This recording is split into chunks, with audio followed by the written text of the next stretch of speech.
ஒரு 2-3 நாட்களுக்கு முன்னர் சென்னை தியாகராய நகரில் மாலை முரசு இதழ் மூலம் மக்கள் மன்றம் என்ற தலைப்பில் ஒரு வாத அரங்கத்தை ஏற்பாடு செய்திருந்தார்கள். அந்த வாத அரங்கத்தில் 2 தரப்பு கருத்து மோதல் நடத்த வேண்டும். ஒரு தரப்பிலே திமுகவை சேர்ந்த எம்எல்ஏ பரந்தாமன், விடுதலை சிறுத்தைகள் கட்சி சேர்ந்த எம்எல்ஏ ஆளூர் ஷானவாஸ், திராவிடர் கழகத்தினுடைய மாநில துணை பொதுச் செயலாளர் மதிவந்தனி ஆகியோரும், மற்றொரு தரப்பில் இந்து மத இயக்கத்தினுடைய தலைவர், தமிழ் மாநில தலைவர் அர்ஜுன் சம்பத், அதனுடைய செயலாளர் பொறுப்பில் இருக்கக்கூடிய ஆர்எஸ்எஸ் சங் பரிவார அமைப்பில் இருக்கக்கூடிய அந்த 3 பேர் மறுதரப்பில் இருக்கிறாங்க. இப்போது நெறியாளராக யார் இருக்கான்னு சொன்னால் தம்பி தமிழரசன். அவர் நெறியாளராக மாலை முரசு இதனுடைய நெறியாளராக அவர் தன்னுடைய பணியை செய்கிறார். முதல்ல மாலை முரசு வெளியிட்டால் தானே மற்ற ஊடகங்கள் வரும். அதனால் மொத்த நிகழ்ச்சியை பற்றிய விவரங்கள் எதுவுமே நமக்கு தெரியப்படலை. வாத மேடையில் என்ன தலைப்பில் வாதம், அப்போ எந்த தருணத்தில் இப்படிப்பட்ட மோதல் போக்கு நடக்குது, மதிவந்தனி என்ன கருத்தை சொன்னார், அதற்கு ஏன் அர்ஜுன் சம்பத் ஏன் அப்படி பாய்ந்து வந்தார், இதெல்லாம் தெரிந்து கொள்வதற்கான ஒட்டுமொத்தமான வீடியோவையும் மாலை முரசு வெளியிடவில்லை. உண்மையாகவே சொல்ல வேண்டும் என்று சொன்னால், மாலை முரசு இதழுக்கு சூடு, சொர்ணை, வெக்கம், மானம், ரோசம், சுயமரியாதை இருந்தால் உடனடியாக ஒட்டுமொத்த வீடியோவையும் அது வெளிக்கொணர வேண்டும். அப்பொழுதுதான் நாட்டு மக்களுக்கு உண்மை நிலை தெரியும். ஏன் மறைக்கிற? இல்லை, இன்னொரு விஷயமும் மக்கள் தெரிந்து கொள்வதற்காக நான் 1-2 சொல்ல விரும்புகிறேன். இன்றைக்கு இருக்கக்கூடிய தினத்தந்தி இதழ், மாலை முரசு இதழ், பெரியார் திடல் எல்லாமே ஒரு காலத்தில் பிரிட்டிஷ்காரன் காலத்தில் ட்ராம்ஸ் நிறுத்தக்கூடிய இடமா இருந்தது. அது தண்டாவளத்தில் ஓடக்கூடிய ட்ராம்ஸ் சொல்லுவாங்க. அது நிறுத்தக்கூடிய இடமா இருந்தது. அது பிறகு மறைந்த பிறகு, அந்த ட்ராம் வண்டிகள்லாம் மறைந்த பிறகு தண்டாவளத்தில் ரயில் ஓட ஆரம்பிச்சிருது. அப்போ அந்த இடத்த ஒரு வழியில் பெரியார் இந்த இடத்த வாங்குறாரு. அப்போ ஆதித்தனார் குரூப்பு பெரியார்கிட்ட வேண்டுகோள் வைக்கிறது, நாங்கள் தமிழ் பத்திரிக்கை ஒன்று துவங்க போகிறோம், அதனால் எங்களுக்கு நீங்கள் இடம் கொடுக்கணும் இந்த இடத்த, அப்படி மாதிரி கேட்குறாங்க. ஒட்டுமொத்த இடத்தையுமே பெரியார் அந்த ஆதித்தனார் குரூப்பு பத்திரிகைகளுக்கு கொடுப்பதற்கு தயாராக இருந்தார். ஏன்னு கேட்டால், ஒரு தமிழ் பத்திரிக்கை நடத்த போகிறான், அவன் பிழைக்கிறது மட்டும் இல்லை, தமிழர்களுக்கு அவன் ஏதாவது ஒரு வீடியோ உண்டாக்குறதுக்கு பயன்படுவான் அப்படிங்கிற ஒரு அடிப்படையில் ஒட்டுமொத்த இடத்தையும் கொடுப்பதற்கு தயாராக இருந்தாங்க. ஆனால் நல்ல வேளையாக மணியம்மையார், என்ன இப்படி செய்கிறீங்க, சென்னையில் நமக்கு ஒரு இடம் வேணுமா என்று சொல்லி அந்த இன்றைக்கு இருக்கக்கூடிய பெரியார் திடலாக இருக்கக்கூடிய அந்த பகுதியை மட்டும் வைத்துக்கொண்டு எஞ்சிய பகுதியை தினத்தந்தி மற்றும் மாலை முரசு இன்றைக்கு இயங்கிறது அல்லவா, அதற்கு அடிமாட்டு விலைக்கு, மிக அற்ப சொற்ப விலைக்கு பெரியார் இன்னும் சொல்லப்போனால் இனமாக கொடுத்தாருன்னு சொல்கிற மாதிரி கூட எடுத்துக்கலாம். அப்படிப்பட்ட பத்திரிக்கை இன்றைக்கு சங்கிகளுக்கு, பிஜேபி, ஆர்எஸ்எஸ் போன்றவர்களுக்கு ஒரு ஊதுகுழலாக இருக்குதுன்னு சொல்கிறது தான் என்னுடைய பகிரங்கமான குற்றச்சாட்டு.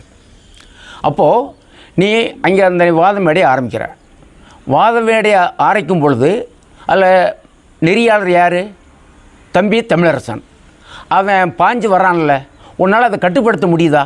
அப்புறம் எதுக்கு நீ நெறியாளர் அந்த பதவியை பெரிய பதவியை வச்சுக்கிட்டு உட்கார்ற, கையில் துண்டை சுற்றிக்கிட்டு பாஞ்சு வர்றான். இப்போ என்ன மதிவதனி என்ன பேசுனாங்கன்னு சொல்கிற விஷயங்கள் தெரியல. அவன் வரக்கூடிய விஷயம் அது மட்டும்தான் வீடியோ வந்திருக்கு. அவன் அர்ஜுன் சம்பத்து பாஞ்சு வரக்கூடிய விஷயம் மட்டும்தான் வீடியோ வந்திருக்குது, மற்ற எந்த பதிவுமே எனக்கு வரல. அப்போது இதன் மூலமாக நம்ம என்ன தெரிஞ்சுக்கிற வேண்டி இருக்குது? இப்போ நம்ம சொல்கிறோம், இப்போ இந்த நாட்டில் மிகப்பெரிய அபாயமாக எழுந்து வரக்கூடிய அபாயமாக இருக்கிறது எதுன்னு சொன்னால் கார்ப்பரேட்டு காவி பாசிசம். அது ஒன்றுக்கு ஒன்று உதவி செய்யக்கூடிய கேந்திரங்களாக இருக்குது.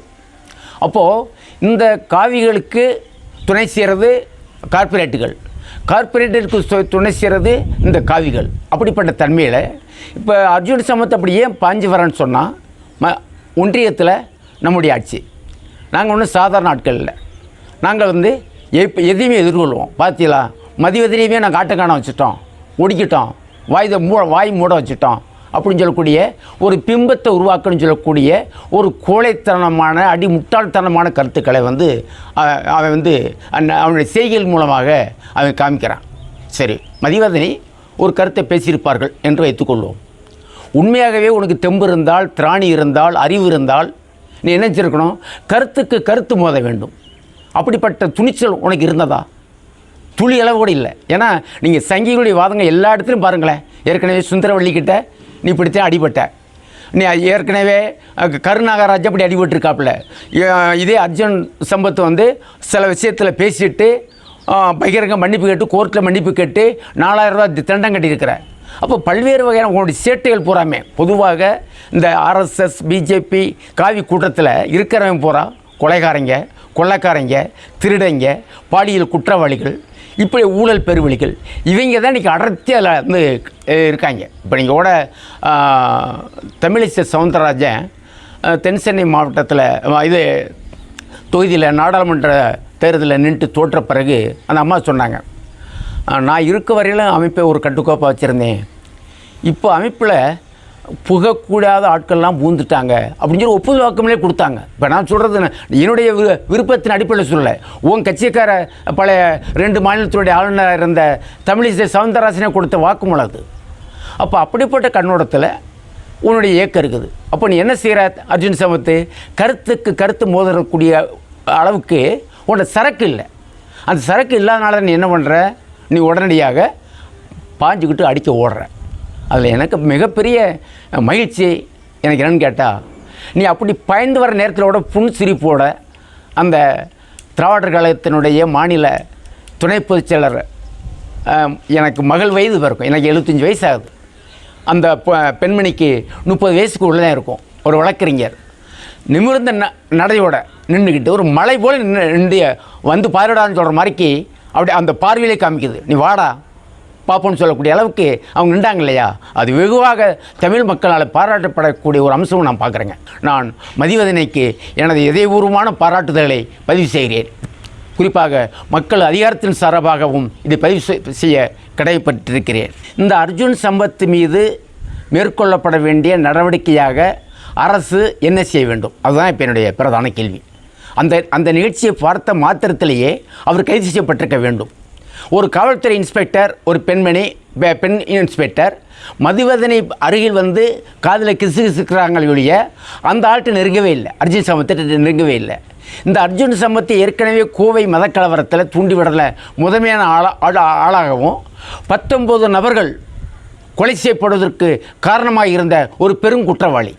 அந்த குற்றத்தை செய்ததற்காகத்தான் அவனுக்கு அந்த அமைப்பில், அந்த ஆர்எஸ்எஸ் சங் பரிவார் அமைப்பில் ஒரு முக்கிய பொறுப்பை கொடுத்துருக்குறாங்க. அப்போ அப்படிப்பட்ட ஆளை இந்த அரசு எப்படி சாதாரண விட்டு தேடலாம்? எனக்கு என்ன வேதனை என்னன்னு கேட்டால், இவனை கொண்டு போய் முத்தமிழ் முருகன் மாநாடு பழனியில் நடந்த மாநாட்டில் இவனை மேடையில் உட்கார வைக்கிறீங்களே, இதை விட அசிங்கம் கேவலம் இந்த தமிழ்நாடு அரசுங்க வேறு என்ன இருக்க வேண்டும்? எனவே இவனை இந்த அரசாங்கம் அந்த நிகழ்ச்சியை வைத்தே இவனை கைது செய்ய வேண்டும். இப்போ என்கவுண்டர்லாம் போடுறீங்கள பல்வேறு விஷயங்களில், இப்போ ஆம்ஸ்டாங் கொலை வழக்கெல்லாம், இப்போ இவனை மாதிரி ஆளுக்கு 19 கொலை பண்ணவங்க, இவனை என்கவுண்டர் பண்ணணுங்க உண்மையாகவே. அதனால் இந்த அரசு இவன் மீது அப்படிப்பட்ட ஒரு தக்க நடவடிக்கை எடுக்கணும். அப்படி எடுக்கலையா? அப்படி எடுக்க தவறினால் உண்மையாகவே சமூக பற்றாளர்கள், பல்வேறு இயக்கங்கள் அந்த உரிமையை தன்னுடைய கையில் எடுத்துக்கொள்ள வேண்டிய கட்டாயம் நேரிடும். அப்படிப்பட்ட நிலைமைக்கு எங்களை தள்ளாமல் அரசாங்கம் உடனடியாக இந்த ரவுடி பொறுக்கி அர்ஜுன் சம்பத்தின் மீது உடனடி நடவடிக்கை எடுக்க வேண்டுமாய் கேட்டுக்கொண்டு இத்தோடு என்னுடைய உரையை நிறைவு செய்கிறேன். நன்றி, வணக்கம்.